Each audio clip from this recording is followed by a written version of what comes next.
my last ride with the MCU. Ooh. Bro, you know, Probably when not. when Guardians 3 ended and they give you, without spoilers, a something will return, the guy behind me got up with his bucket of popcorn. He went, not the way things are going, and left. It was the best laugh I had the second viewing of it. Both a compliment to this new installment, and also, I guess, a goodbye. Yeah. Yeah. Yeah. I mean, that's a great place to start because we're skipping weekend must-watch this week since basically the only new release is Guardians moved. of the Galaxy 3. Everybody cleared a path for the new Marvel film, and luckily they actually did it for one that I think all three of us pretty much liked or liked quite a bit in some cases. Maybe let's get a little bit into Guardians now before we get into our bracket, because of course this is the return of James Gunn to the MCU for one last time before he heads over to DC and runs things down there. And in a lot of ways, this is like the closing of a chapter for the MCU, because Guardians marked the ability for Marvel to platform heroes that are not necessarily their top-line characters and still sell them as such. And they did that largely through James Gunn's contributions to it, through establishing a distinctive personality, a certain style to the films that differentiated them from the rest of the MCU. So we got 3 of these Guardians movies now that you've completed the trilogy. Amanda, I don't know how you're feeling, how you're processing. Are you emotionally well after this? No. How did you take Volume 3? I saw it twice on Thursday. Nice. Damn, you ran it back. I ran it back, Ooh. and I almost didn't think I was going to be able to. Like, I'm sitting there watching this movie, and I'm like, and it's like a combination of just like, it's sad, it's beautiful, but then it's really hard to watch at times. And it's like, there's certain characters on screen sometimes, and I'm like, I cannot calm down anytime any of these people are on screen. I don't care if you're trying to show me them having a good time, I'm having a bad time. And so that was a little bit easier on the second watch, because you at least know what to expect, even when it's still not good. But I don't mean good as not good as in bad, just like unpleasant. But yeah, no, I was really happy to have this trilogy completed by James Gunn. I remember when that Disney firing happened, I was like genuinely really upset, not just for him, but also like for us not being able to get this like proper completed trilogy. Even if they were gonna be using his script, there's just a care that he puts into how he makes his movies. I've heard from personal accounts that the way he runs his sets, it's like a well-oiled machine. Like when you get there to film, he knows what he wants, he knows what he's doing, and that's just good for everyone. So he gave you a custom playlist while he was working on Guardians of the Galaxy. Did. But he said he was doing it while storyboarding, and you can tell this is a film that was storyboarded. Like the shots actually make sense. The perspective that characters have, the spatial relationships that different characters have to each other.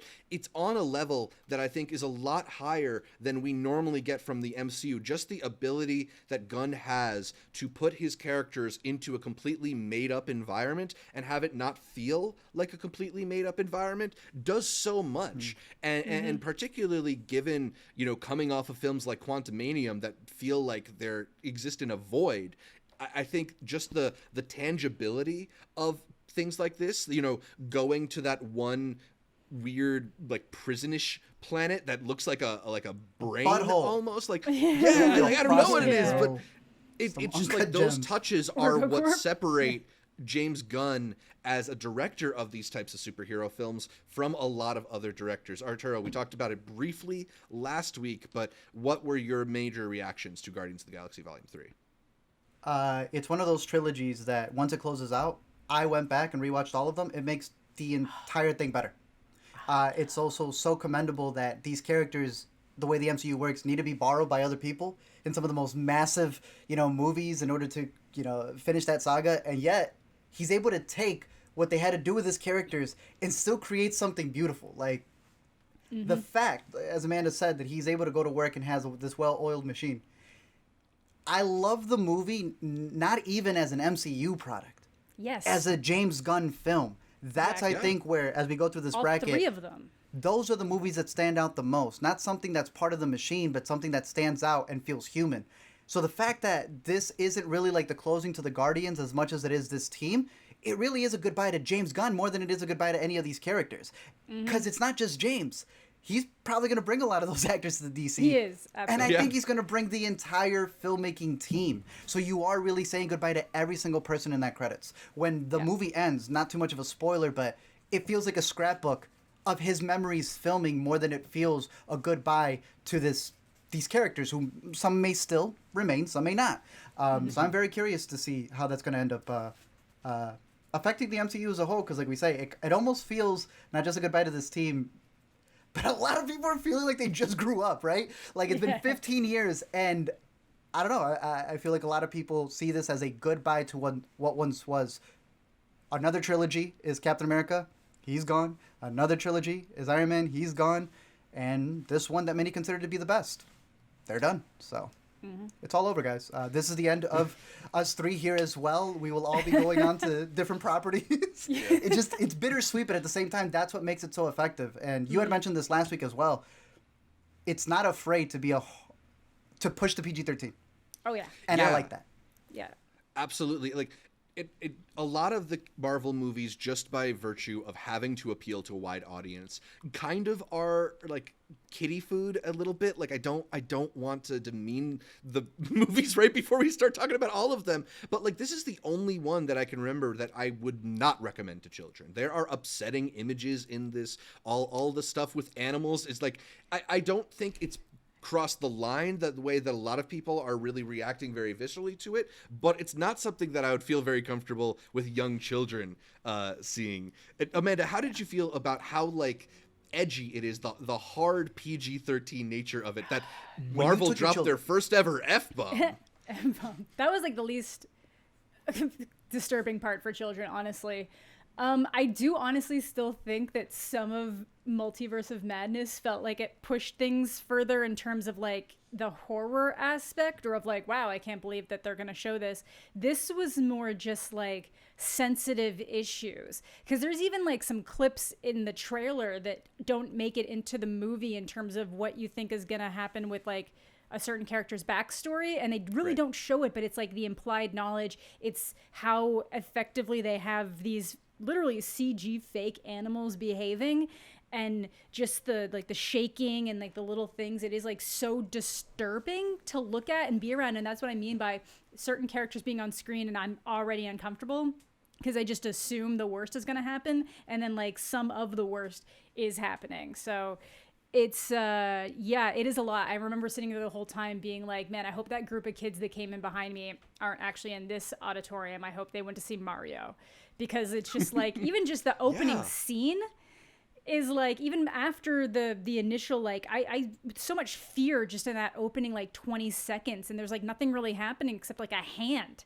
reaching towards some little raccoons, which is in the trailer, so it's not a spoiler. That I was like so filled with fear, and then it like cuts back to them in the present, and they're kind of like rough, you know? So it's a lot, and I feel like it is kind of something that a lot of younger kids probably won't emotionally understand, because I don't know if they can put together the pieces of everything that's happened in the first two installments. I don't mean that in a rude way. I just mean that there's a lot of nuance going on, and it's all building into this movie, and some kids are just going to be like, I want funny joke.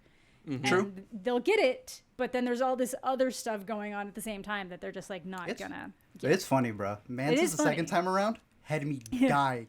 So if you just pay attention to Mantis, she's so good. It's so goofy. They like contort her. You think Nebula's really, what's the point of even being alive? Bro, no, she killed it in this one. And I also think her and another character have some of the most emotional stuff. I know we're not getting into full spoilers, but I agree with Devesh. He had said in the comments on the live chat, shout out everyone watching, it's for the children who grew up with these films, not for the children of current. It's the Pixar effect. They really have timed it now, right? This is someone's Toy Story 3. Yes, it's that's been a good point. The thing for many of them. So I like that. So Art, you're satisfied with the endings they've given to certain characters without getting into the spoilers? Like it feels appropriate not just to be the end of some of these stories, but as you said, the end of James Gunn and many of these creators. It's the end of James Gunn. It's the end of James Gunn. It's the end of James Gunn. It's Marvel. They could bring it. Even if someone did die, if all the Guardians died in this movie, I still wouldn't believe the Guardians were done. I just know it's a goodbye to James Gunn. That's the only thing that feels real. And that's the thing that I connect with the most. It's remembering there are people behind these movies. And that's the sadder part. Rocket is him. And that's what I've enjoyed the most, is seeing how he's interjected that. And I also agree that he has some subs to Disney. People have been disagreeing. I think it's there. I loved it. I thought they were great.